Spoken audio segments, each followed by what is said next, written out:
Hello and welcome to my YouTube channel. My name is Mark and I thank you so much for coming by today. Before we settle into the discussion, I want to acknowledge the passing of Studio Ghibli's co-founder, Isao Takahata. Takahata wasn't known for his artistic abilities. In fact, that was his partner, Miyazaki, who was the artistic genius behind such works as Totoro, Spirited Away, and Howl's Moving Castle. Takahata was more prominent in the role of directing and producing animated films, where his belief was that the style of animation must always change and evolve and grow, just as the artist does. I always admired that perspective, even though I was taught in school to have only one specific style and stick to that style if I wanted to have a career. I understood that perspective as well, but in my own career, I found that I had to have more than one style to survive in a highly demanding and competitive field, which for me paid off. So I'm grateful for the work Takahata produced and his inspiration to never settle for just one way of doing things and to keep my artwork evolving and growing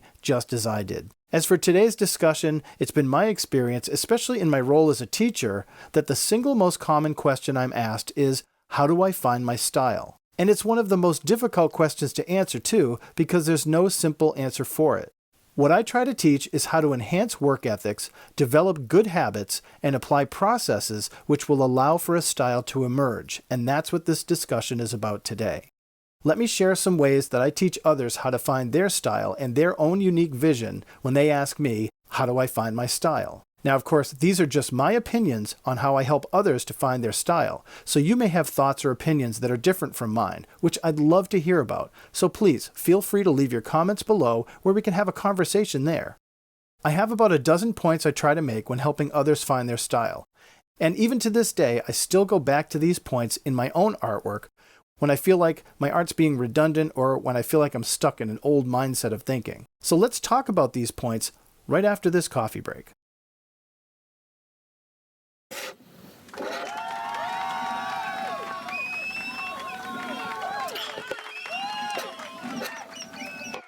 So, like I said, there's about a dozen points I make when trying to help others find their style. And yes, I definitely go back to these points myself whenever my own artwork seems to be going off track. So let's get right into these points, and if you're trying to find your own style or improve the style you have, or maybe you just want to change things up a little bit, these might be just the things to help you. The first point is, stop imitating other artists. Most artists, especially those just starting out, often rely on imitating their favorite artists to help them learn and develop. And that's totally fine. It's how most of us begin our journey. But too often, artists get stuck relying too heavily on the work of other artists until there's very little difference between the work they're doing and the original. Once we stop imitating others and begin to explore our own voice and our way of communicating, that's when an audience will be able to recognize our unique style on its own. Number 2, step out of the comfort zone. Living in the comfort zone means eating mac and cheese, mashed potatoes, and wearing pajamas everywhere you go. For an artist, however, it means creating with a certain limited process and never straying or changing from it. It means drawing or painting the same way over and over and never learning or trying new things. It also means accepting mistakes, errors, and a lack of knowledge as passable. Now, this is different from the artist who can create the same way over and over, who has developed their own unique style and can make a living from it or create a body of work. But for those who get locked in their comfort zone, never understanding that their growth is stagnating, it can be a terrifying thought to step out of their comfort zone. I have a video on this exact point, and I'll put the link in the description below. I often say, when you feel uncomfortable and anxious about your artwork, it usually means that you're stepping out of your comfort zone and you're about to learn something new. Of course, it's okay to revisit our comfort zones and indulge in ways of being creative that we're familiar with. It's just important to remember not to stay in that zone too long. Number 3, recognize your skill level. Maybe you think your artwork isn't that good or you need to get better. Maybe you like markers, but you really don't know how to use them. That's okay, that's normal. It only means whatever your skill level is right now is exactly your skill level that you're supposed to be at right now. And it's important to recognize and embrace that skill level and find new ways to improve and enhance it. We all say things like, oh, I wish I could draw like so-and-so, or I want to get better at such and such. But we rarely hear people say, I draw exactly like so-and-so, or I can't get any better at such and such. Giving ourselves the freedom to recognize our skill level allows us to aspire to higher goals and set higher standards for our own artwork. It allows us to proceed with our development without being tentative, embarrassed, or frustrated. Look, we all work at different paces and on different learning curves, so knowing that, and knowing whatever level we're at today, it's going to be far different from the level we're at tomorrow. Number 4, take chances. I used to work as a cook in a chain restaurant in Boston when I was in college. I was in charge of the lunch specials. I often took the easy route and created staple dishes that everyone seemed to enjoy. But there were times when I'd run out of ideas and I'd try something new. and it was usually awful. Like the time I offered a cinnamon honey stir fry and we didn't sell a single one. It may have been the worst thing I ever cooked. Yet another time I made a sweet mandarin orange soup with escarole that sold out within an hour. The point is that I had no idea what would work unless I tried it. Well, that's the same thing for all creative outlets, whether it's art, music, or yes, even cooking. Taking chances and trying something new, even something very minor, can have major impacts on our creative direction that we'd never know about unless we took that chance in the first place. We should probably ask Jackson Pollock how his work changed when he accidentally dripped paint on his first canvas. Number 5, finish what you started. When a young artist starts a sketch that quickly gets away from them, they turn the page and start a new sketch. I challenge them and say, stop and explain why you gave up on the first drawing. And they usually say, ugh, it wasn't what I wanted to do, or it wasn't coming out right. In the classroom, I'll have them go back to that abandoned sketch and see it through. They get really frustrated because it wasn't what they wanted to do and they don't want to put the time into that abandoned drawing. However, after a little while, they seem to find themselves immersed in working with that unwanted sketch and almost always turn it into something useful or worthwhile. It's okay to abandon a drawing, but it's important to come back to it and try to give it attention and to try to bring it to a more full realization. Sure, there are times when mistakes or decisions cause us to start again, but overall, it's those mistakes and decisions that are worth overcoming and correcting where we learn the most from. And that's that discomfort and anxiety that warns us that we're about to learn something new. Number 6, know your audience. A teacher I had in art school hated my artwork.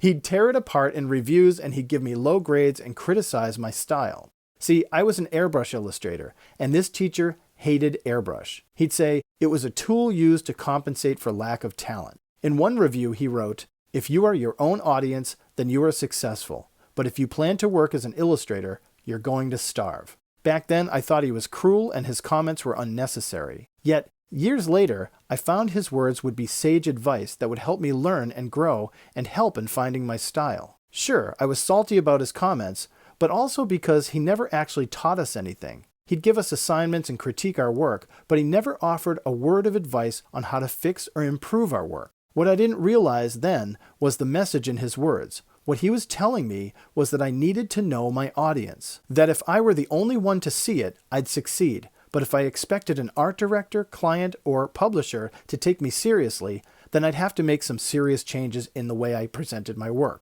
After that last review, I never talked to him again, and I regret that, because I was too upset by his comments and I missed an opportunity to talk with him and learn more. Looking back, I think he was challenging me to see my work differently, to change my perspective and understand what being a real illustrator was all about, to communicate simple images with a resonating message. He actually taught me to know who my professional audience was and to cater to them, but to keep my personal work at home admired by myself, for me, and no one else. Number 7, keep it simple. You can't paint the walls of a house when they haven't even laid the foundation yet. With art, you can't add the details before you know the full composition. There's the old saying, the devil is in the details, which implies that while something could be made simple, it can become complicated with too many details.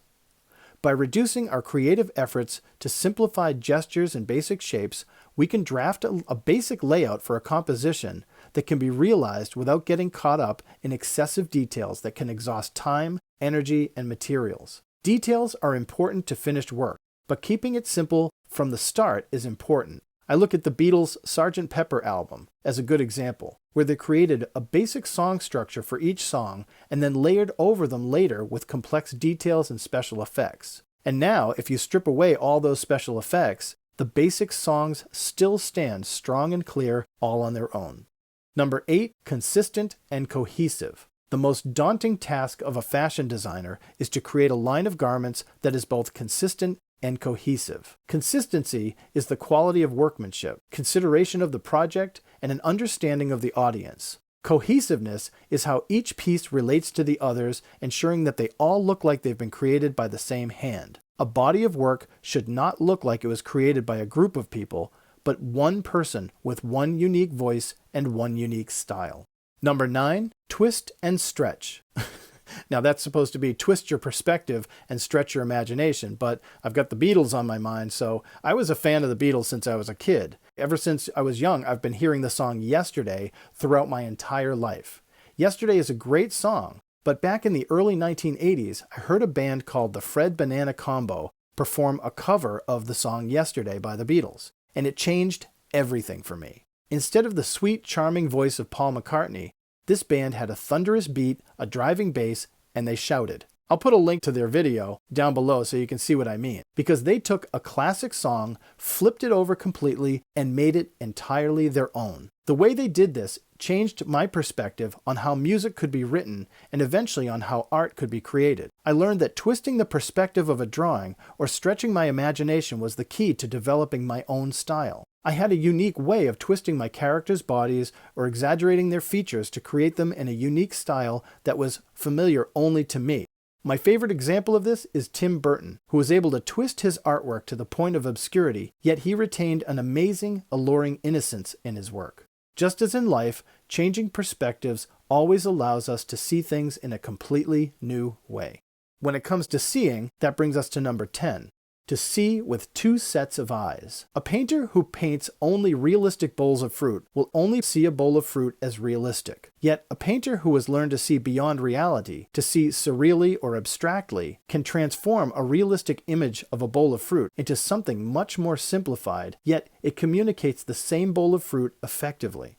Being able to create a piece with a set of eyes that sees in a more sensible fashion, while also being able to create a piece with eyes that can see a wholly abstract fashion is not easy to do, but will offer possibly new ways to create and explore the endless options that can exist, but only if we open up both sets of eyes.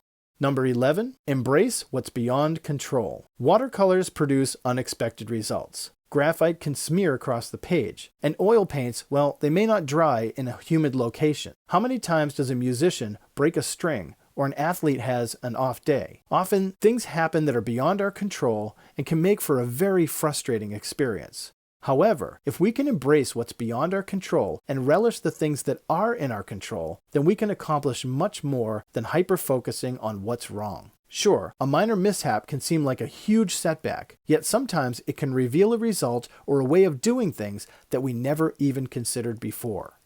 Number 12, breaking bad habits. Breaking bad habits. Well, bad habits are simply negative routines that keep us from being more positive and productive. Procrastination, making excuses, and being easily sidetracked or distracted are good examples of bad habits. We can't get rid of bad habits, but we can re-script them. For example, if you have a few hours to dedicate to artwork, you can grab your gear and get right to painting with no plan. But after an hour, things may not look so great. After another hour, things may get messy and it all seems like a waste of time and supplies, so you give up and you go watch TV. Well, the bad habit here, or the negative routine, is that there was no time taken to plan out the few hours you had, so those hours were used poorly. A re-script of that bad habit would have been to plan out the painting, to do some pre-sketches, make some swatch charts, and prepare before jumping into anything final. Re-scripting requires time, energy, and a lot of effort, and in some cases money, therapy, and even medicine to kick certain bad habits like smoking cigarettes. But when committed to, certain routines, when re-scripted, can produce some incredible results and save a lot of time, both in our creative efforts and our personal lives. Now, I can't pretend that finding your own style will be an easy journey for anyone.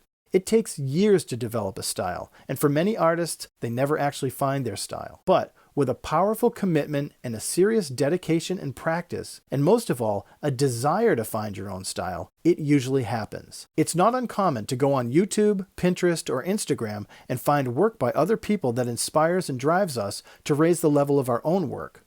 However, I find that it's more common to find work that does just the opposite. Work by artists that's not original, has no unique voice, and looks like 1,000 other artists out there, many of whom seem quite comfortable in their comfort zones. But for me, as long as folks are being creative, expressing their own unique vision, and developing their skills to enhance that expression, then I'm happy. So I hope this video was helpful for you in some way, and if it was, please let me know in the comments below. If you haven't subscribed, please click subscribe, and I'd love to bring you more content like this. And again, I'm grateful for your time watching, so thank you so much for coming by today. I hope you're seeking out your style or looking to improve what you have already. And if you are, then good for you, keep going. I know I'm going to keep trying to improve my style and trying to learn as I go. I'm a student of life, what can I say? So thank you again, stay well, and God bless.